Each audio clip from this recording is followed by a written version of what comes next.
Hey guys, welcome to another episode of the Legacy Wealth Show. Super pumped up for today's episode. I got my good buddy John Melton here. John, how you doing, bud? Living the dream, man. Excited to be here. Awesome, man. So John and I, dude, we've known each other for like almost 10 years, right? Yeah. We met a long time ago, actually, in a business that we were both involved in. It was a network marketing company, actually. I got a lot of personal development out of that business, and made some great connections, contacts, people like you, and we both have since, dove into some different other business ventures. And man, I respect the hell out of what you've done. Making multiple seven figures a year in your new business and having a ton of success there. And so obviously how to make money. You're doing a really, really good job at keeping money. It's actually easier to do when you got your house, you got the cars that you want, you got all that kind of stuff taken care of, and now you're able to really stockpile a lot of cash. I want to hear a little bit about that. And then some of the investments that you're making in order to get your money, making more money for you. So why don't you give everybody just kind of a high level, where you come from, how you got started, what you got going on, what your current business looks like right now. Yeah, sounds good. Well, first of all, appreciate the invite, and I can't wait to get you on one of my dual broadcasts, probably a dual Facebook Live. That's how I typically do it, and just would love for you to drop some knowledge on my audience at some point. But, man, I've been an entrepreneur. Actually, it's crazy. Yesterday, now obviously people are going to listen to this at different times, but it was September 25th, 2001, that I went to my very first network marketing meeting and learned about entrepreneurship. Honestly, none of my friends, none of their parents, nobody I knew was talking about business ownership, entrepreneurship, anything outside of go to school, get a degree, and get a job. And I graduated from high school in 1999 feeling like a loser because, honestly, I didn't want to go to school. I didn't want to go get a degree. I didn't want a job. I wanted to make money, and nobody was talking about other options. So I felt like there must be something wrong with me. And I bet a lot of your listeners can relate to this because over the last 18 years, I've met so many entrepreneurial minded people that were also terrible students. I basically was living for the weekend, right? Like party on the weekends and, just living day to day. And the problem with that is I got bored and I got in trouble and I got in a lot of fist fights and I got expelled my senior year and then had to, convince them to let me back in and then do night school. And just, I didn't get to play my senior year of high school baseball because of that. And just, made a lot of bad decisions, got into drugs and drinking and all this crazy stuff. And, ultimately I went to that network marketing meeting in 2001, thank God. And it wasn't that I made a lot of money. In fact, I spent more money than I made, but I learned a lot. And you kind of touched on that, right? I learned about developing myself into a better human, a better leader, learning, how to communicate, how to be a business-minded person and just thinking differently because they didn't teach us this stuff in school. So got into network marketing. The first company, unfortunately, went out of business. But I'll tell you what, I met Nadia, which was the biggest win of my life, of course, right? Meeting my wife inside of that company. And then we took what we learned, Tim, and we went into the mortgage industry. And in the mortgage industry back then, the rates were low. Like anybody could make money. You didn't need a license. You didn't need a background, a degree, nothing. So this is what, 2004, 2005-ish? 2004. And I remember, so the guy that and I don't want to go on a tangent on this. I tend to do that. But the guy that got me a job, he dropped out of school also. He was going to an Ivy League school, dropped out to do mortgages. And he was just super sharp, super smart, my age. We just hit it off immediately as soon as we met each other. Just very like-minded. I remember he brought his girlfriend to a meeting because I had recruited her. She had her resume online. I invited her out to a meeting, and she introduced me to her boyfriend, Tom, and Tom was driving an Escalade. And I'm like, bro, what do you do?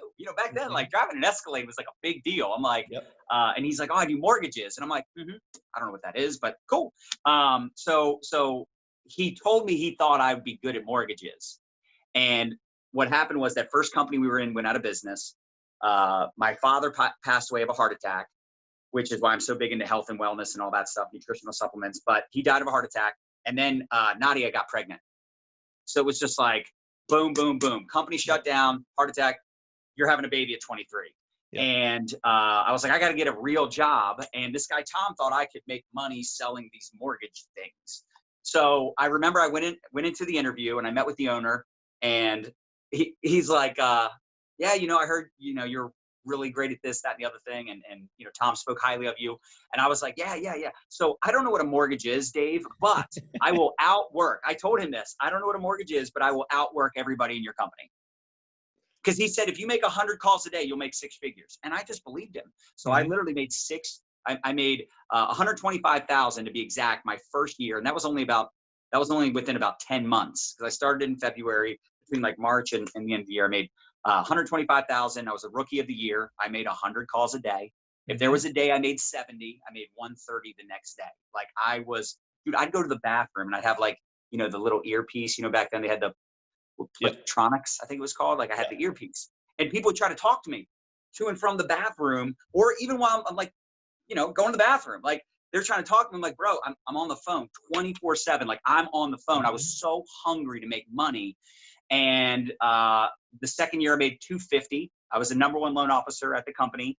And hold on one second, John. Like this is a really, really powerful piece, because something similar happened to me when I got involved in real estate in 2007, graduated, went out to New York City, and people are like, dude, why would I list a property with you when I could list it with any of these brokers who know what they're doing? I was like, dude, because I have the work ethic. It doesn't matter what you need. If somebody gets locked out in the middle of the night, you call me. I promise you, nobody will work harder than I am.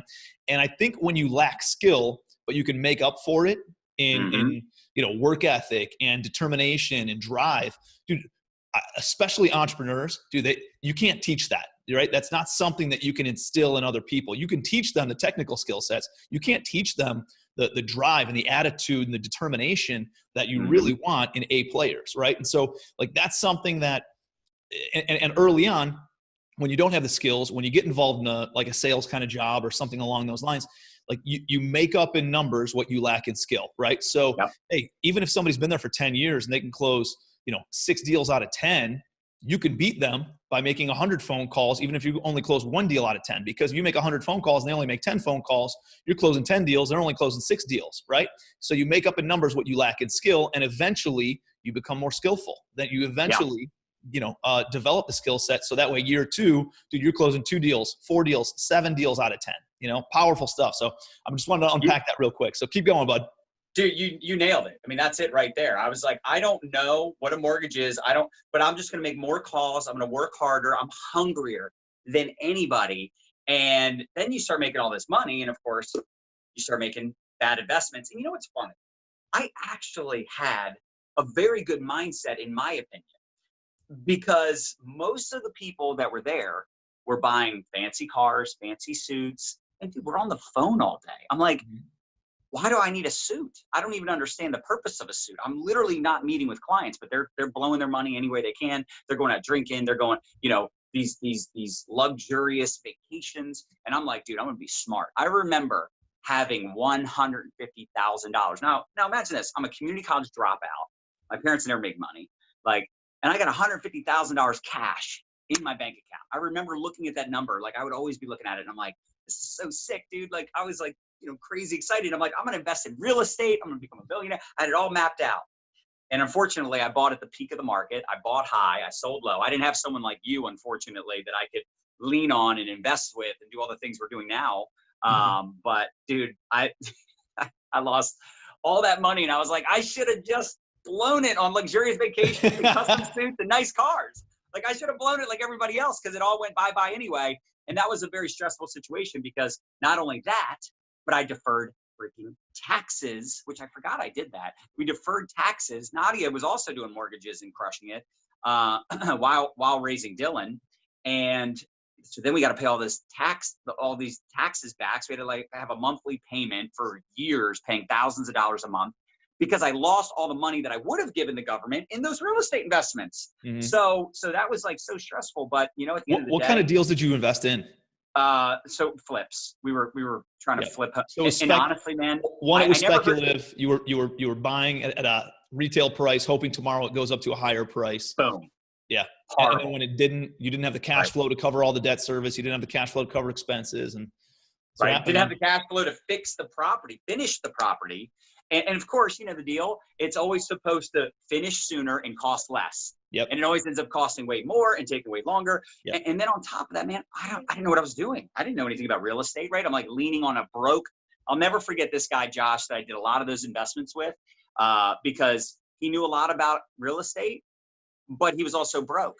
Like, you never want to learn from someone that doesn't have money, right? They don't, Right. it's like, if you're so smart and you're so great at this, hey, Nadia, I'm doing an interview.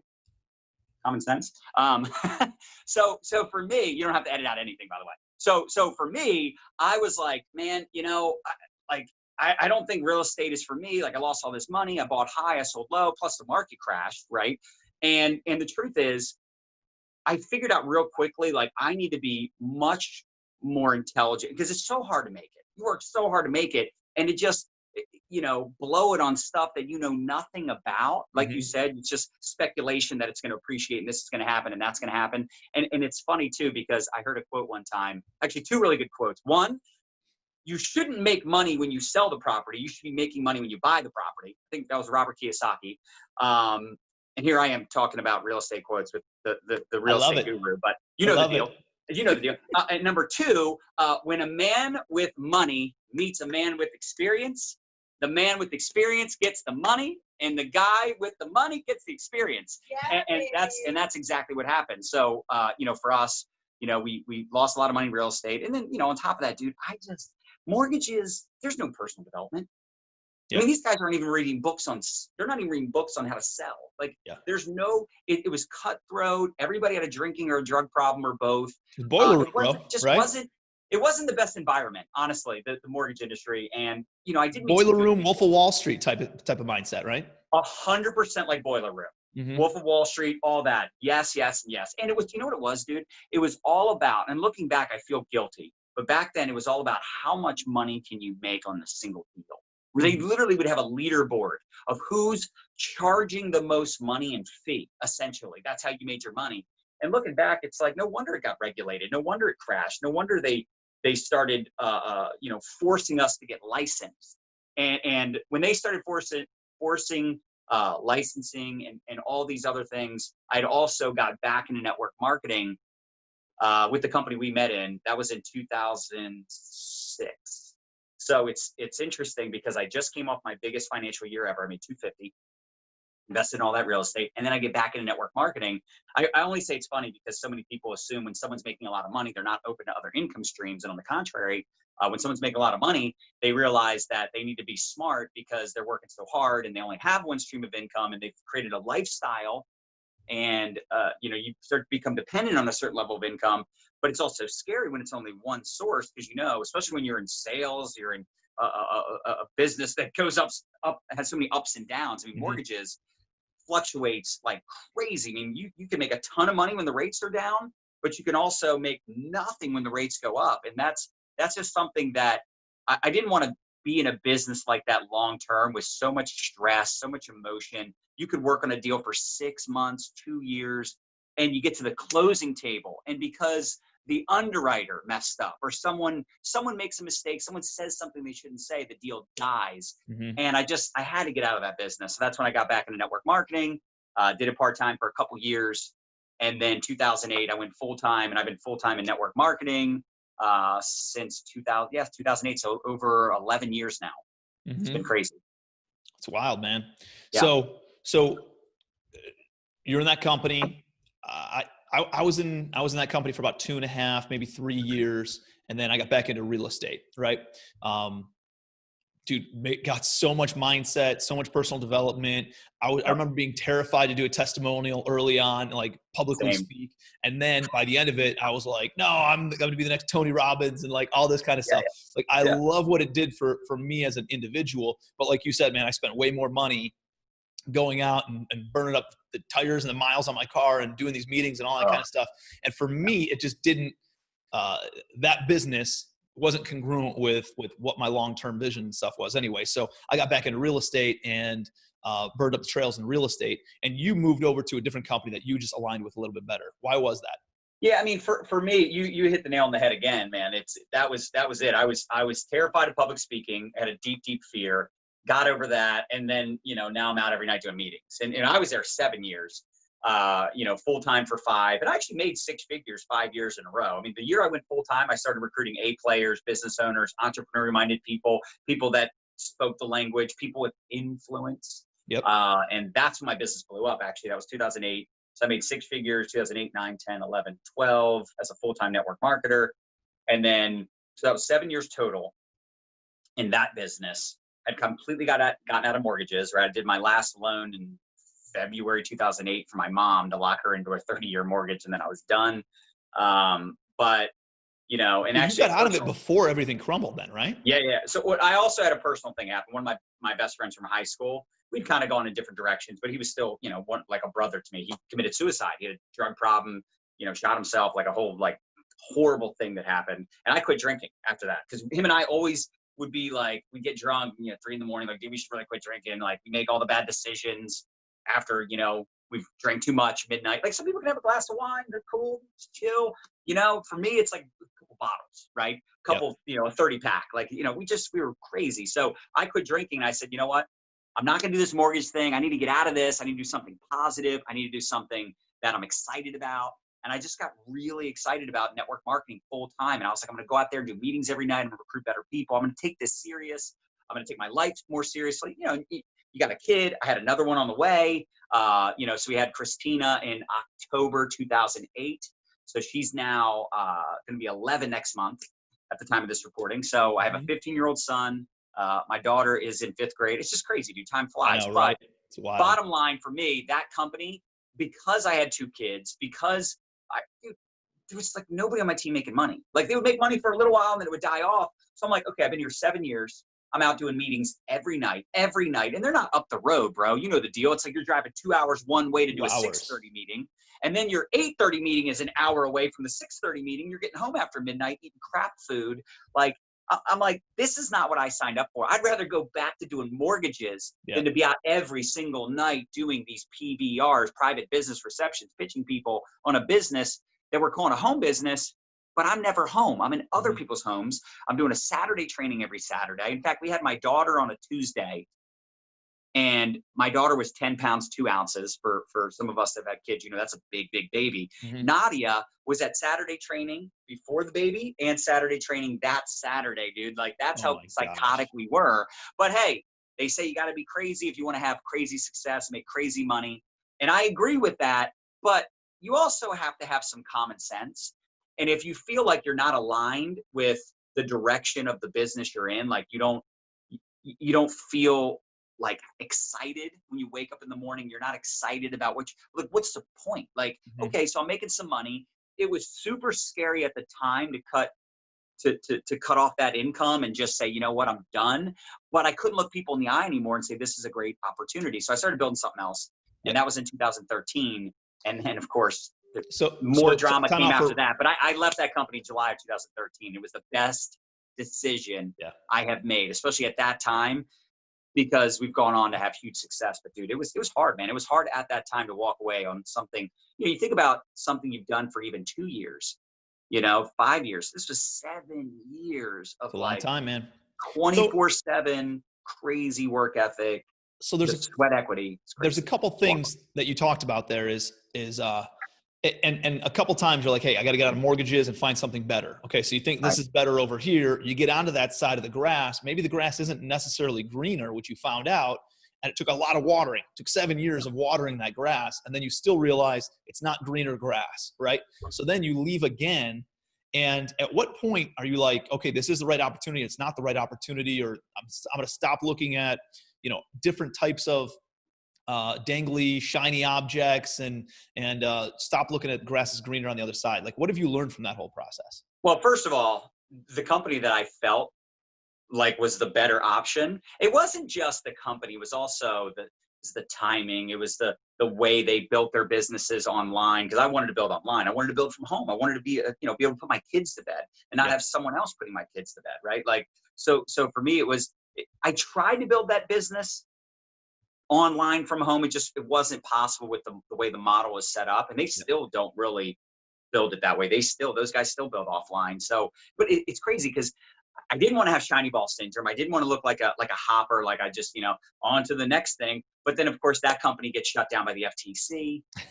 So you're like, all right, maybe this is like something that's not meant to be. Like, I'm not meant to be a network marketer. But then I was also like, okay, well, maybe this is for the best, because That company, I also ended up signing up under a guy that was just a scumbag, and he was taking advantage of my team. And there's just all these other things going on. I had a lawsuit from the previous company. It was actually, when I look back, you know, when you look at your life in reverse, you realize things happen for you, not to you. And you're like, thank God that happened. But at the time, again, it's like, you know, I left something I built for 7 years. You can't see outside of that, right? Right. And it's hard when you're in it, when you're in the thick of it, right? Like, it's hard. Nadia always says it's hard to see the picture when you're in the frame, right? So when we were going through that second huge like letdown, right? Like, the company shut down. I'm losing a 6-figure income. 7,000 people had enrolled with us all over the world within 2 years, and just boom, gone. But here's the good news. In 2013, we also started building a personal brand. We started creating other income streams. We started building an audience. You know, we've got tens of thousands of people around the world that follow us and, you know, listen to our content, our training. We sell info products. We started doing affiliate marketing and creating our own physical products, and, you know, basically creating our own economy. So we didn't need to rely on just a network marketing income stream. And look, traditional businesses go out of business, a network marketing business, anything can happen. So it just makes sense to have multiple income streams. Even if you're making millions of dollars, it's still one income stream. Why not diversify or invest or create another backup, right? We always talk about health insurance, life insurance, car insurance, home insurance. Nobody has income insurance, right? They have this one job. It's mostly employees that have this mindset. They have one job, one income stream. If they lose that job, they literally can't pay their bills. That's crazy. So, you know, for us, we lost that income, which sucked. But I had, you know, my brand. So it's not like I couldn't pay my bills. It's not, I mean, we were making 6 figures with our brand. So we weren't like destitute. And I ended up launching the business I'm with now 4 years ago.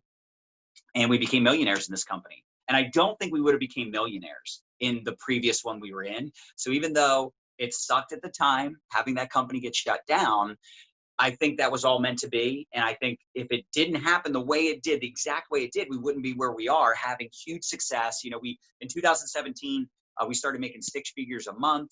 At the end of that year, we got in the MLM Hall of Fame for, you know, becoming $1 million earner. We got in the top 100 income earners in all of network marketing, you know, started, you know, making some serious money. And actually over the summer, the slow months, right? They always say in network marketing with my type of business that it's like, that's the slow time. Well, June, July, and August, all 3 months were bigger than any month we've ever had in our career. Wow. And we did over 11 million in sales, and it's been crazy, man. But just this past 3 months. Yeah, just literally June, July, August. So wow. It was a wild ride, but it got us to where we are today. And, you know, I heard a quote on a podcast just a couple months ago, and I thought it was so good. It's like, you know, when do you know you've gotten a great workout? It's when you're sore the next day. Pain, right? You feel that pain, right? That's also life, right? How do you know you're having a great life and, you know, you're experiencing joy? Because you've had pain. You have something to compare it to. You know, like that was a good workout, dude. Like, I'm freaking, like, I can't move, right?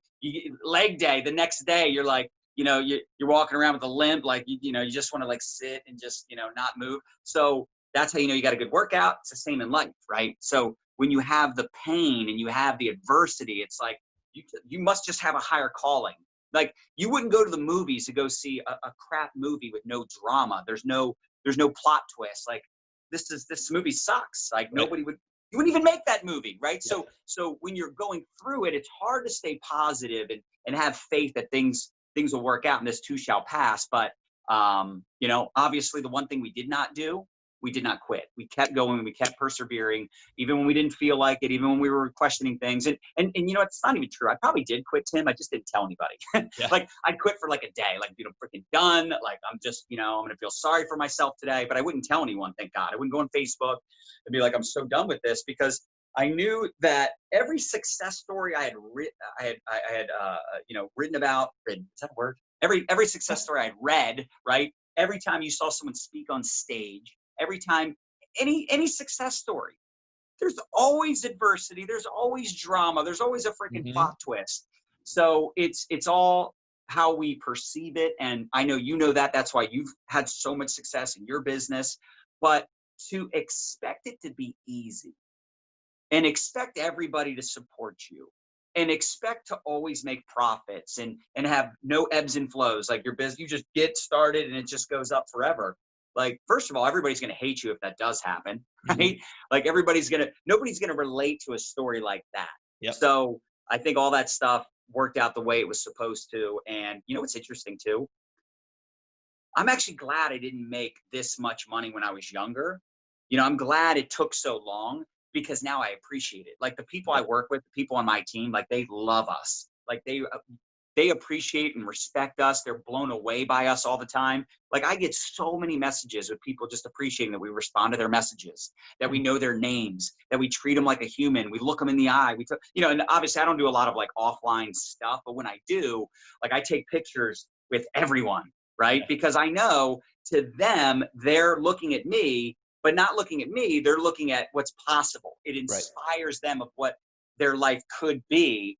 And I don't take it for granted, but I think if I would have made a lot of money, if I would have made the money I'm making now at a younger age, I would not have appreciated it. Yep. My ego would have been way bigger. Mhm. There would be no humility. There'd be no, I think I would have been like, I'm the one that made this happen. You know what I'm saying? Yeah. Like, because of my ish, Yep. I did this. Instead, I'm like, dude, this isn't about me.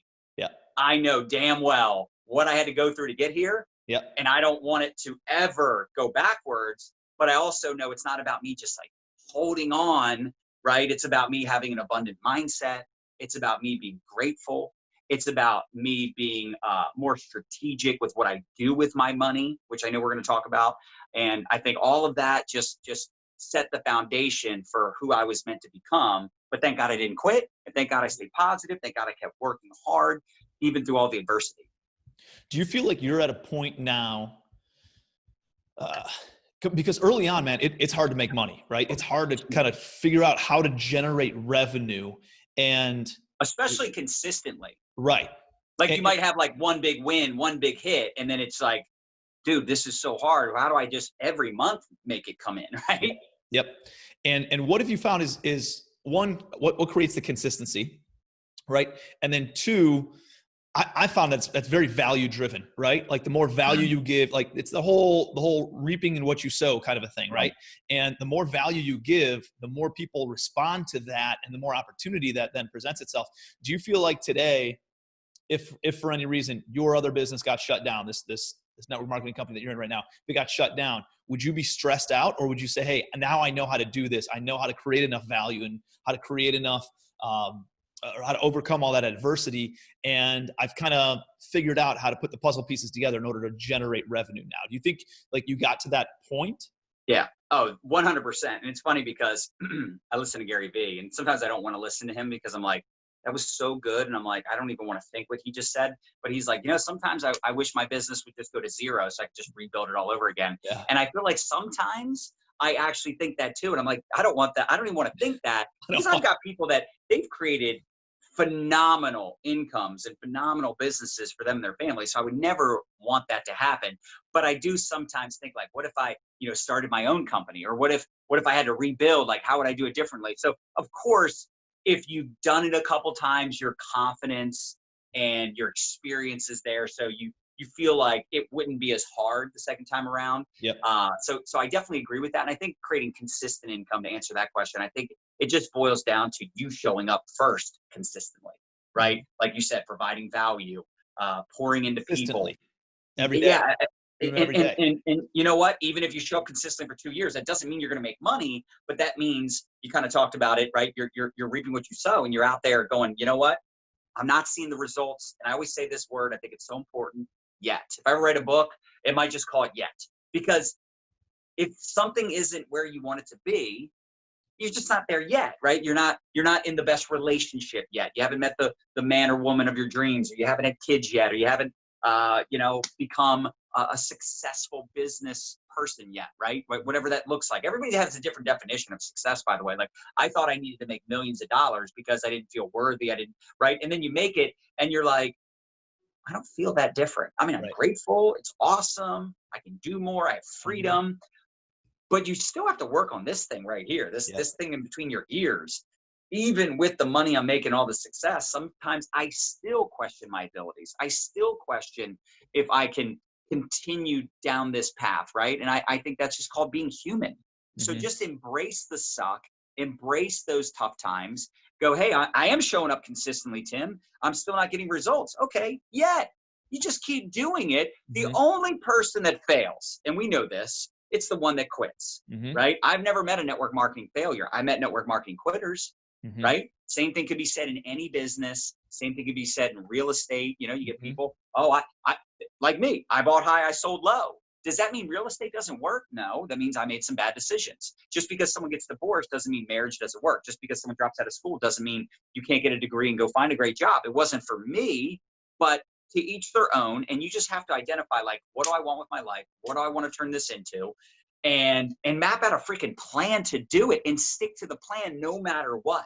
And that was the Love that. thing for me. It's like, okay, one company sucked, so I walked away. They wouldn't embrace social media. They wouldn't learn from all their mistakes. They'd made so many mistakes. They wouldn't change. Okay, I'm just going to go find something else to do. Oh, that company got shut down. That sucked also. But it's like, all right, on to the next one. I don't want to just get stuck in woe is me as if I'm the only one with problems. We all have problems, right? And if you go out there complaining about your problems, well, here's the deal. Half the people that you complain to, they don't care. The other half are glad it's happening to you. Yeah. Anyway, I went on a tangent. Sorry. I love it, dude. No, that's phenomenal stuff. And dude, I think one of the things that people don't realize is it's a compound effect, right? Like you're Yes. working out your business mindset, you're working out your business. It's every single day and you're putting in the reps, right? It's like going to the gym every day for 30 days and nobody sees a difference. You don't even see a difference in your body. And then it's not till 60 days, 90 days later that maybe you see a little bit of a different effect. And you've been going through the pain. You've been going through the struggles. You've been going, like, your muscles are sore and like you can't sit upright and everything hurts all the time and still can't see the results. And it's not until 6 months later that somebody's like, John, hey, you look a little more trim, dude. You're looking good. Yeah. Like, dude, I've been beating my own ass for the past 6 months and you're just now seeing the results. And that's life, right? That's everything. Right. But it's consistency on a daily basis over and over and over again, priming the pump. And eventually it gets to a place where, you know, now you don't have to put in that 2-hour effort every single day. You just got to give it a good 30, 45 minutes and you can sustain and maintain, you know? And I think a lot of people don't realize that, but it's that compound effect that, you know, Darren Hardy's book, Compound Effect, check it out. It's an amazing book and amazing message. And I think it's so true in every aspect of creating that consistency in life. And you gotta be willing to put in the work on the front end in order to reap the results. People, you know, they see the results that I've had over the past 2-3 years and they're like, oh my goodness, how have you been able to do that? I'm like, dude, because I've been shoveling shit for 11 years. That's why, right? Like, nobody said anything good about me the first 8 years that I was in real estate. It's only been the past 3, you know? So it's 100%, man. I totally know what you're saying. You nailed it, dude. That's the biggest challenge though with social media. We get comparitis. We start comparing our front yard to someone's backyard or vice versa. We're comparing somebody's chapter 10 to our chapter 1, or we're comparing, you know, well, this person, they're really great at, you know, doing videos or podcasting, or they're really great at this, that, but you don't realize they're just great at that thing, but you might be great at something that they're not. And that's the biggest challenge I see with social media is we're all caught up with keeping up with the Joneses, and you're following these people that, you know, they got their own jet, right? So now you're a loser because you don't have a jet, or you don't have that nice car, they do. And, you know, what's wrong with me? I must be doing something wrong. And it's that you haven't paid a price. You're trying to withdraw from an empty bank account, literally, and you're not building up that social equity. You haven't done enough to deserve that level of success. And the problem is, and this is what I found, if you make it too soon, if you end up achieving success early on, you actually become quite insecure, right? And you make bad decisions with your money, and you make bad decisions with your relationships because you're almost setting yourself up for failure because you don't have enough, you don't have enough gratitude for, like you said, you had to, like, you know, get your hands dirty for 8 years. So once you got there, it was like, okay, now I get why it took so long. Because now you have all this experience and knowledge that without that 8 years of struggle, you couldn't have handled the success that you got year 9, 10, 12, 15. You couldn't have handled that success without the suffering and the adversity. So I think that's so crucial. And even though I'll say this kind of stuff all the time, you probably say this stuff all the time, and every guest you have in your podcast talks about this, it's still like, yeah, whatever. Like, I'm still, pissed off, and I'm not where I want to be. And it's like, you know what? The sooner you snap out of that stinking thinking and you show up with energy, with excitement, with positivity, and you start to step into that greatness, it will happen sooner. Yep. And it's easier said than done. But how are you showing up every day? Because most of us don't really go all in. And that's part of the reason I feel it took me so long, because I was afraid. I was afraid to fail. I was afraid of what people would think. And we're so caught up in this analysis paralysis, or this fear, right? We've all heard the fear stands for false evidence appearing real. And we think, like, what are these people going to think about me? Well, what if I go all in and it doesn't work? What about this? What about that? And I understand it. But if you're thinking about it and you can't stop thinking about it, that means you have to freaking take the plunge. You're meant to do big things. And I feel like, I was terrified of public speaking, same with you. And now you're a great speaker. I feel like I've gotten pretty good at this, right? We just spoke at an event with 2,000 people, and we were the keynotes to close out the conference, my wife and I. Awesome. And, we know that we wouldn't have been there without all that struggle. Nobody wants to hear a success story of like, yeah, I got in, everybody said yes. I invested money, made millions. And then that person actually ends up super insecure. They know they don't deserve to sit at the table with everybody else. Yep. Right. So you got to go out there and earn that ish. And when you do, and you finally get a seat at the table, you're gonna be like, I belong here. Yep. I know what I did to get here. Yep. In fact, I worked harder than most of y'all. Mm-hmm. So when people complain to me and they're frustrated, I'm like, do you think that this is like an abnormal thing? Like, your trials and tribulations are rare and unusual? Like, this is all very normal. It's par for the course, baby. And when I start telling them my stuff, they're like, oh. I'm like, exactly. I don't want to hear any complaints. Like, if you went through what I went through, that would have blown you out. You would have quit a long time ago. So I just think all of us have to realize that it's all in due process. It's all part of the process. And don't get too caught up on comparitis, man. Just stay in your lane. Get inspired by others. Right? Maybe put a little pressure on yourself, because when you watch Tim and you watch some of these other people that you're watching, you could do more, but don't allow that to discourage you. That should encourage you to work harder, work on yourself also, right? We talked a little bit about personal development. I think a lot of people, thank God we did network marketing at young ages. It sounds like you started pretty young too. Yep. I'm so thankful I was exposed to personal development, because I didn't realize how much I needed to check up from the neck up. I didn't know how significant that was, right? I was playing the blame game. I had excuse-itis. I had all this stuff going on. But what I didn't realize, it was all a problem up here. So. Yeah. No, man, I think that's powerful. And I think what you said about comparing yourself to other people, like, everybody does it, especially in the age of social media. And what I tell everybody that I talk to is like, listen, you can't compare yourself to somebody else, all right? You don't know exactly what you said, John. You don't know what they've gone through. You don't know what they were set up, what kind of resources and connections that they have. There's people comparing me to, like, Grant Cardone. Like, when are you going to have $1 billion? Like, dude, Grant Cardone's got 28 years on me, like he's old. How am I supposed to be able to, like, I'll get there. He's been in real estate almost as long as you've been alive. Exactly. Yeah. Right. Right. And you know what's funny? Grant's a great example. He's frustrated because he's not a billionaire yet, because he's comparing himself to billionaires. Exactly. Right? Like, there's always somebody doing better than you. And even if they're doing better than you financially, what if they have, like, a serious health problem? Yep. What if their spouse has a serious health problem? Who cares how wealthy you are if your kids are sick? I mean, it's like, dude, we're all human. We all got stuff. Just stop with the, I wish I was this. I wish I was further along. And again, we're all guilty of it. But the sooner you eliminate the stinking thinking, the sooner you'll be where you want to be. And here's the thing, man. You can only compare yourself. The only fair comparison that can be made is where you were a year ago and where you are today. And where you are today to where you're going to be a year from now. That's the only fair, true comparison that you should be comparing yourself to. Is, are you advancing yourself physically, emotionally, relationally, financially, spiritually? Are you getting better and being your best day in, day out, and getting 1% better every single day? And if you are, like, that's the only comparison you can make. I know that I'm a better person today than I was a year ago. I know that I can face greater adversities and greater struggles today than I could a year ago, because I've been working on myself the entire time.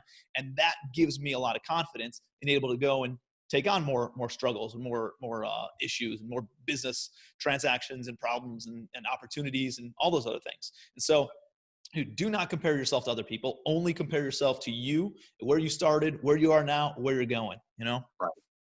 So good stuff. And then the other thing that I wanted to mention is just, especially real estate. Like, real estate's not an experiment. So like you're saying, you're just not there yet, right? Like, I knew that real estate would eventually make me a millionaire, right? I knew that eventually I would get there because there were so many people. Real estate's been around forever, and it's not some sort of experiment. It's not some sort of tech startup or something along those lines. It's been around, and I knew it would eventually work, right? And so I just kept putting my head down, man. Didn't look left, didn't look right, just kept on working. And I knew eventually it would pay off if I put in enough time, if I overcame enough struggles and adversities and problems. And eventually, every time I faced one of those struggles or failures, I got a little bit stronger, a little bit better, and was able to take on more of that stuff on an ongoing basis. So good stuff, man.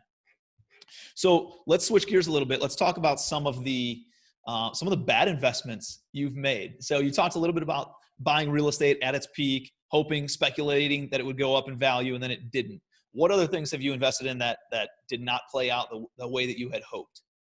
Well, it's interesting too, because back then everybody was making money in real estate. And that's, I don't remember where I first heard it, but we've all heard the thing like, if you're, Uber driver, or back then it was probably taxi cab, but if they're giving you advice on investments, that's when it's not a good time to invest, right? Like, so everybody was making money in real estate. And I remember saying to Nadia, we bought a townhome back then in our early 20s for like $450. And I'm just like, I'm looking at the mortgage payment, and I'm like, we can afford this, but like, we were making a lot of money at a young age in mortgages, right? And I'm like, I don't know, man. I'm like, how much more can this really go up? And she's like, oh, baby, it'll be fine. It was not fine. It ruined our credit. It definitely depreciated over 100,000. But again, it's everybody was jumping on the real estate investing bandwagon, and everything kept going up. And that's obviously nowadays it's an indicator that it's time to sell. Yep. But I was in my early 20s, and I was trying to be smart with my money, and obviously I was not. But that was an early bad experience of investing. And I would say we learned a lot from that, but still we ended up investing in cryptocurrency. And we actually did make money with crypto, so I shouldn't completely negate that. I mean, we did make money, but then we reinvested it, and eventually it crashed. It's funny because I remember when it got up to like 19,000 per Bitcoin, and I was like, we should at least sell enough to get our investment back. And we didn't. I don't know why. And then it kept crashing, and it's like, all the way down to like whatever it was, 4,000 at one point. I think it's back up since then. But the thing I figured out about crypto, and we still have like one Bitcoin, I believe, just in case one day that Bitcoin is worth $1 million. Yeah. But I think the problem with cryptocurrency, or any investment actually, is that I'm not an expert, and I don't care to pay attention. You know what it is? I don't care to be an expert in crypto. I don't want to hear about it. Okay, great.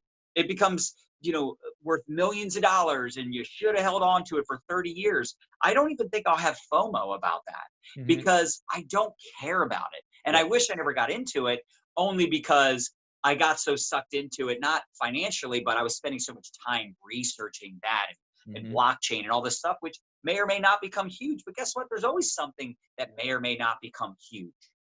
And for me, you hit the nail on the head. Real estate there's never going to be a time where we don't need to live somewhere. Yep. There's never going to be a time where we don't have homes. If there's a time where nobody has real estate anymore, that's a time where probably none of us are even alive, right? Yeah. Like, that's the end of the world, or this is hundreds of years from now. So you can build legacy wealth with real estate. And to me, it just makes sense to invest with people that know what they're doing, because that's the other thing, not a freaking expert. Right. So to me, I don't want to buy some little shithole, fix it up, make a buck, but have to spend my time. Yep. My time. If you think you're a millionaire and you're just not, the check hasn't caught up, right? Like, you're not a millionaire yet, like in money, but mindset, like, you're going to be a millionaire. You got to look at your time differently. My time is valuable. Like, an hour to me is $1,000, $2,000, potentially thousands of dollars. So to spend all that time collecting rent, and fixing up the property or hiring someone to fix the property, which cuts into the I don't have time for that, dude. I don't know what I'm doing. I'm not going to pretend to know. I'm not going to go. I'm just going to go, hey, Tim, I trust you. You've made a lot of money in real estate and you do it the right way. You think like I think. I'm going to invest with your investments. I want to partner with you. Sure, maybe I could have made more with that money if I did it myself, but I don't know what the hell I'm doing. Number one. Number two, You got to go through the learning curve of it then, dude. You know, right? Like The time it's going to take for me to do it, it actually ends up meaning I do make less money because you're not looking at your time as your most valuable asset. I could lose $1 million. I can get it back. I can't lose a minute and get it back. I can't lose a day, an hour, a month and get it back. It's gone. So that's our most valuable asset. So to me, sure, I would love to like invest 100,000 and it turns into $1 million in a year. But in my experience, and we went to a Tony Robbins business mastery event for 5 days. We've studied and read all these books. And actually, Nadia does most of that. Thank God. I outsourced the learning. And then she shares with me the biggest takeaways or a really important, like, read this specifically. And if you look at the biggest investors in the world, they all talk about just, making 5, 10, 15% of your money. Like, don't go for the big wins. Don't go for the big, like, oh, if I invest in this, I'll make 40%. Maybe. When the money leaves your bank account, there's a chance it ain't coming back. That's how I look at it. Dude, a lot of people take a look at return on investment. How about return of investment, right? How about making sure you get your money back? Like that is more important than the return on. What's rule number one? What's Warren Buffett's rule number one? Never lose principal. Don't lose money, right? Don't lose money. And then rule number two, go back to rule number one. Yeah. So okay, loud and clear, billionaire. Yep. Richest man in the world or top 5, whatever. Yep. Like, don't lose money. I just can't invest in things that I heard Ed Mylett said he lost $5 million because he invested in someone that he really, really believed in. He goes, but the business didn't make sense. He goes, I've invested in businesses that made sense, but the person wasn't a good person. He's like, you got to invest in things where it's a good investment, makes sense. With what you do, makes a ton of sense. And then good people. You're a good person. I trust you. I've known you for years. I've seen you show up every day. You're not like hiding from the public. You're not like, getting people that, sucker, right? Like you're doing what you're doing and you're talking about it. You're sharing your experience. You're out there in the world being about what you're speaking about. And I think there's too many people out there that they can regurgitate, they can do a good job, but they're not living it. They're not doing what they're teaching and preaching. Really, that's what it is. It's preaching. They're just, they read a good book, they watch your video, they watch my video, and then they go regurgitate, but they're not out there actually doing what they're talking. Anyway, I go on a tangent about that all day, but yeah. So I think real estate and investing with people that know what the heck they're doing. I love that. I love it. Yeah. I think, from an investment standpoint, have you ever read the book Richest Man in Babylon? Yeah, years ago. Yeah, but it's all about, like, I don't know, one of the people in there, he invests a bunch of money to go with like somebody who's the shoemaker, the town cobbler or whatever they are, and they and this guy's going to go and invest in a bunch of gems. Like, what the hell does the shoemaker know about investing in gems and gold and diamonds and all these other things? He doesn't know anything, but so why would I go invest with somebody who doesn't do that on a full, like if they wanted to expand their shoe business, I'd be much more inclined to invest with that person because they know that business. They don't know anything about this other business. They haven't gone through the 10,000 hours to become an expert at that business, And here's the real problem. If you do make money, now you think you're bulletproof. Yeah. Now, and I don't remember where I heard that, but the guy talks about, he's like, the problem with actually making a lot of money on your investment and doing something risky is now you get addicted to it. Now you think, oh, it's not a good investment unless I can make like 50%. Yeah. Unless I can make like 20% return per month. Yeah. And it's like, okay, but that eventually will come back to bite you. In fact, you're probably going to end up, it's like a gambler, right? They go to the casino and they make a ton of money. They make like $100,000 in a weekend or something. Now that person will be addicted to that high, to that rush the rest of their life, and they will end up becoming an addict, and they will absolutely lose the 100,000 and so much more because they got addicted to that high return as if it's normal. Anyway. No, and I think one of the things that people don't realize or they don't understand is that interest rate and return on investment is reflective of risk, right? Yeah. And like we pay a very respectable return on our deals, but that's because we as a as an operator, we take on a lot of responsibility. We create appreciation because we find off-market direct-to-seller deals, and two, we force the appreciation because of the sweat equity that we put into these Right. things. So it's a shitload of work in order to create that. And I know that if I can force the appreciation, force the equity, create the equity over the course of 12 or maybe 18 months, I can swap out and pay my investors back. So that's why I'm able to pay somebody like you 10%, right? And I'm able to blend that, the total cost of capital. If I'm going out and getting a loan on this apartment building next door to me right now, and the bank's willing to give me a 5% interest rate, right, on 80% of the money, and then I go to you and you give me the other 20% of the money, and I pay you 10 or 15% interest on that. The total cost of the money to me, if you blend it all out, because I'm paying 5% on 80% of the money, I'm paying, let's say 10% on the other 20% of the money, it's only 6% overall, right? So if I'm buying it at the right price and I'm creating appreciation versus speculating on it, I can pay a little bit higher of an interest rate to my investors, especially because I know it's only a short period of time. So it makes sense for them. It makes sense for me. Give you a little bit of equity and perpetuity after you get all your money back. And guess what? Then you see me as a great long-term partner, and we can just keep on doing more and more deals. And over the next 10 years, dude, we do 6, 7, 8 different deals together. And both of us are building real wealth that way. Right. And you made a good return. And I think it's a good thing. One of the things I've always realized. Well, and you also make sure your investors are making money, where there's some organizations out there where they're like, hey, if the investor makes money, that's, hopefully they do, but I'm making mine. I'm going to get mine. Right. Yeah. And that creates, I think, a relationship that won't last long term. So short term, that investor will probably make money because they're just, they're very good at what they do. And, but at the end of the day, if the people that are investing with you aren't making money, why would they continue to invest? And then you have to go find new business. So I agree. What I see is interests aren't aligned in a lot of other things, right? Like some syndicators, people who invest in apartment buildings, they take their acquisition fee, they take an asset management fee, they take fund management, financing fee before the investors ever get a dime. I don't take any money until my investors get 100% of their money back, and they're making money while their money's in play, So what I found is, one, investors want a predictable return on their investment, right? They don't want it to go up and down, especially an A player, somebody who's a successful entrepreneur like you. Like, I want to know what I'm going to make on my money versus, am I going to make 1% this month and then or 1% this year and then 8% and then 15%. And it's too volatile, right? Yeah. Like, we take enough risk in our own primary business where now if you're going to go and invest in something, you want something predictable and something that's just going to offer a predictable return on your investment, right?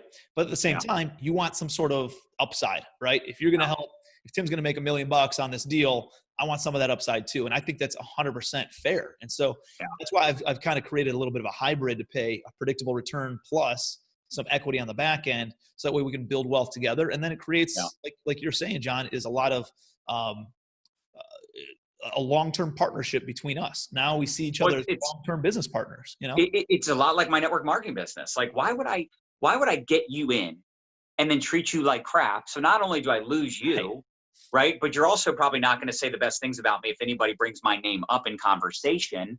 And then in addition to that, that means I got to go replace you. I got to go find someone else, right? Now, if you're like a bad person, you're like a cancer in my organization. Okay, bye, Felicia. Like, deuces. But if it's somebody that I'm like, I like this person, I like working with them, I'm not going to have the mindset like, I already got them, let me move on and find other people. No, I'm gonna nurture that relationship and continue to make sure that they're taken care of, because I just get it. I would want someone to take care of me if I'm making them money, if I'm easy to work with. Like, wouldn't they want me happy forever? Mm-hmm. And wouldn't I want them happy? It's that mutual relationship and respect and just having the best possible working relationship so that it can last long term. And it goes back to what you said at the very beginning, right? Providing value, continuing to provide value after they're already working with you. The more value you give to them, dude, you don't reap a wind, you reap a whirlwind. It comes back many, many times, and you're able to build long-term, great relationships and build a lot of wealth long-term together. So, dude, this has been amazing. So many knowledge bombs dropped. I appreciate all the value you've been bringing here. I want to ask you 2 questions to close out with. One is, what is some of the best advice? I don't care if it's relationship advice, if it's financial advice, if it's personal development type advice, like when I ask you a question, like what is the best advice you've ever given or gotten? What would that be? What's the first thing that kind of comes to mind? I mean, probably the old Jim Rohn quote, work harder on yourself than you do on your job. Mm. You know, I mean, that Powerful. personal development piece was everything for me. I mean, that was, and at the time, it wasn't like, okay, Jim, I'm going to work on myself. But looking back, that's it right there. That's everything, right? Yeah, success is not something you pursue. Success is something you attract by the person you become. And that's 100% accurate. You think it's just like fugazi, fairy dust, you know, like, is it real? I don't know. But dude, I just believed in it because a lot of people who were very, very successful said the same thing. And I was like, let me just do it. And I worked harder on myself. And it's amazing, man, like what comes from personal development, reading the right books, hanging in the right social circles, going to the right events, and not only doing the progressive things, but also eliminating the non-progressive things like, you know, reality TV nonsense and, you know, all the crap and all like the negative relationships and the negative people in your life, and getting all that stuff out and eliminating that, and then adding on the progressive good stuff. Environment's a big deal. Yep. That's what that is right there, man. That's environment. Yep. Like how many of us just like literally you listen to this whole podcast and this would be the best point right here. It's like, who are you hanging out with? Mm-hmm. You know, where are you spending your time? You can read a good book. You can watch a podcast, go, I'm fired up. And then you go hang out with your loser friends tonight and go get drunk. Yep. The environment's everything, man. And actually you talked about how like, you know, people kept saying that you could be successful and you heard the quotes and you heard all that stuff, but it's not just that, Tim. You know what it was? You saw other people around you winning and doing the do, and it starts to make it more realistic to you. You start to believe that, like, dude, if that dude can do it and she can do it, I remember you signing up, or I remember you, and you're doing it, and you're doing it. Like, what the heck? I can do this, right? Yeah. I heard a quote the other day, and they said, it wasn't really a quote, but it was like kind of an analogy, an example. And she goes, you know, a second grader can't relate to a senior in high school. Who does the second grader look up to? Third graders, fourth graders? Yeah. Yeah, fourth grader, right? Fifth grader, whatever, third grade. They look up to someone that's just a little bit ahead of them. So that environment piece is such a big deal. Surrounding yourself, like you have a big event coming up, right? At the time of this recording, anybody that's remotely serious needs to be at that event. It's not just the information, the organized knowledge they're going to get, but they're going to be hanging out with other people that are doing the do, that are just like them. That maybe they can't relate to you because you're doing so well. Now they'll learn from you, but they can't relate to you. Just like I got network marketers, they're afraid to even approach me. They're afraid to even talk to me. Now I know I'm normal, but to them it's like they can't see 18 years. Right. They can't see 6 figures a month. But they can relate to that person that's doing their first testimonial on stage. You don't realize how important your story is, how important your environment is, because when you're hanging out with other people that are playing big, when you're hanging out with other people that are working on their dream, when they're working on their thing, you're more inspired versus hanging out with the loser friends and hanging out with people, the negative uncle that just keeps telling you you're not going to have success, you're wasting your time. And it sucks because sometimes they're not negative, but they love you and they're trying to protect you. And you just got to tell them, shush, like, I don't need your advice. I don't need your wisdom. I don't need your protection. I'm good. Because when you buy their opinion, you buy their freaking lifestyle. And if they're not where you want to be, then. I love it, dude. We are on such the same wavelength. Cool. Final question. Last question. What does legacy mean to you? This is a Legacy Wealth show. What does legacy mean to John Melton? That's probably like a really deep question. But to me, legacy is building something that's going to last long after I'm gone. Right. Like to me, that's everything, right? Like the legacy that I leave with my children, with the people that I'm impacting. Honestly, I heard Bob Hyland talk about this one time, and I never thought about this until he mentioned it. But it's like, there's people that might watch the video you do today, decades from now.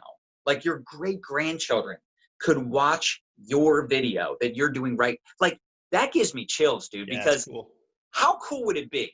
How cool would it be, Tim, to watch like especially like your family members that have passed on, right? Like, your grandparents. Like, I never met most of I only met my granddad, and by the time I like was aware of him, he was like already going senile, and he was super old, and he was an alcoholic.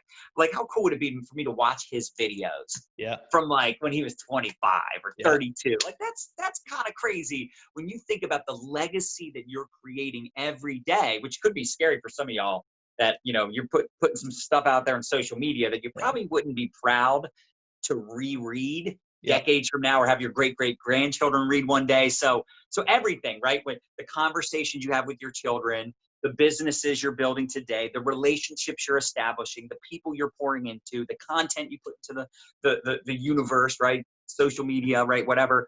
I think all of that is building a legacy, and it's something that you got to think about, right? You got to think about everything you say, everything you do has a consequence, good or bad. So to me, that's what legacy is all about. Love that, man. And that, dude, as you say that, I'm like, that's really, really powerful, because then it aligns you with the person that you want to become. It goes back to what we said at the very beginning, is comparing yourself to you. Is what I'm saying today going to make me a better person in the future? Is what I'm saying today, Will you be proud? Will you look back and go, damn, glad I said that 25 years ago? Yeah. Right? Yeah. It's powerful stuff, man. Awesome. Dude, this has been so amazing. I appreciate all the value you've offered, John. And dude, thank you so much, man. Look forward to, I appreciate you, and I appreciate our business relationship too. I appreciate you being an awesome partner in a bunch of apartment buildings of mine. And man, anything that I can ever do to help you out, would love to. And got to get you back on here, man, because that was so much awesome content. So thank you, brother. And until next time, this is the Legacy Wealth Show. Thanks, man.